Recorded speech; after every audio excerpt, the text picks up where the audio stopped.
deadly riots over the government's plan to avoid defaulting on its loans. Is that the unemployment keeps rising, and it has to keep rising just because you have an excess supply of goods, which is this is all borrowed money that our and that debt is owned by banks in other countries. Spilling over large right here at home. In the form of a convenient personal loan. A filter cigarette that delivers the taste, and 45 malt liquor. Are you hot? Quite some time ago, by a second hit America is sponsoring I first learned it from my grandmother. Now, my grandmother was a wonderful person. She taught me how to play the game Monopoly.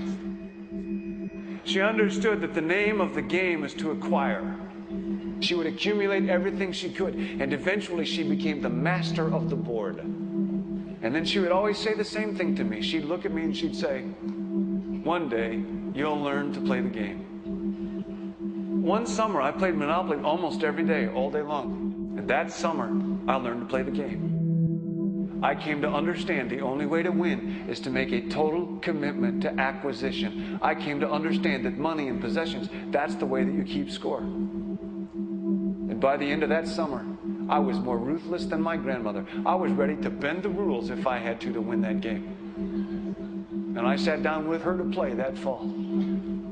I took everything she had. I watched her give her last dollar and quit in utter defeat. And then she had one more thing to teach me. Then she said, "Now it all goes back in the box." All those houses and hotels, all the railroads and utility companies, all that property and all that wonderful money. Now it all goes back in the box. None of it was really yours. You got all heated up about it for a while. But it was around a long time before you sat down at the board. And it will be here after you're gone. Players come and players go. Houses and cars, titles and clothes, even your body.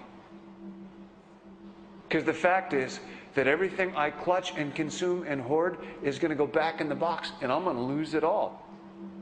You have to ask yourself, when you finally get the ultimate promotion, when you've made the ultimate purchase, when you buy the ultimate home, when you have stored up financial security and climbed the ladder of success to the highest rung you can possibly climb it, and the thrill wears off, and it will wear off, then what? How far do you have to walk down that road before you see where it leads? Surely you understand, it'll never be enough. So you have to ask yourself the question, what matters?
was a young man growing up in New York City, I refused to pledge allegiance to the flag.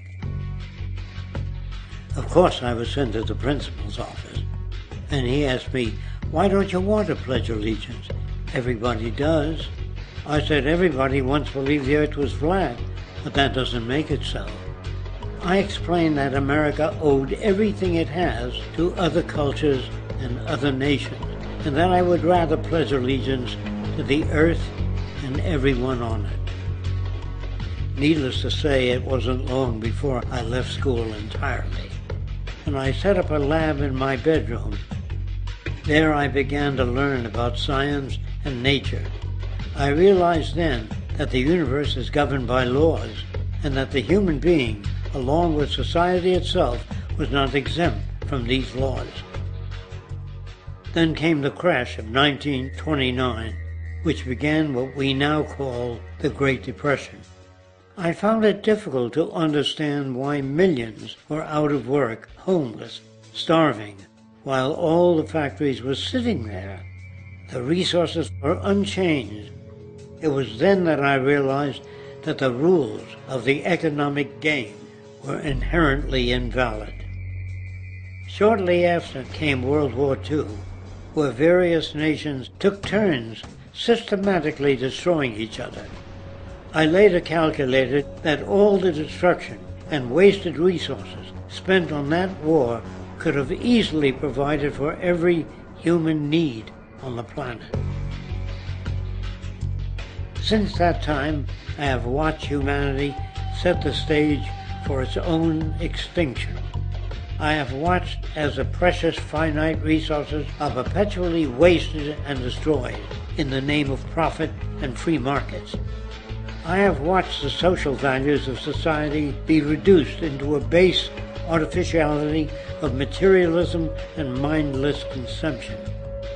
And I have watched as the monetary powers control the political structure of supposedly free societies. I'm 94 years old now, and I'm afraid my disposition is the same as it was 75 years ago. This shit's got to go.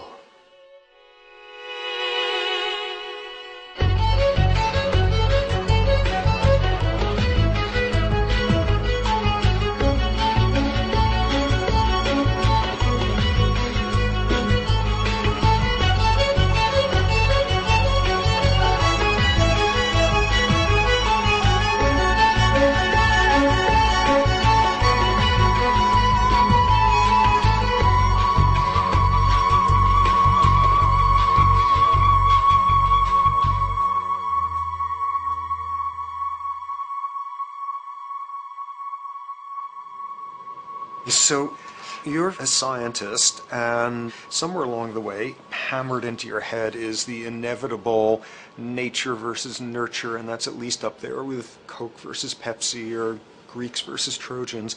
So nature versus nurture, this by now utterly oversimplifying view of where influences are, influences on how a cell deals with an energy crisis, up to what makes us who we are on the most individualistic levels of personality. And what you've got is this complete false dichotomy built around nature as deterministic. At the very bottom of all the causality of life is DNA and the code of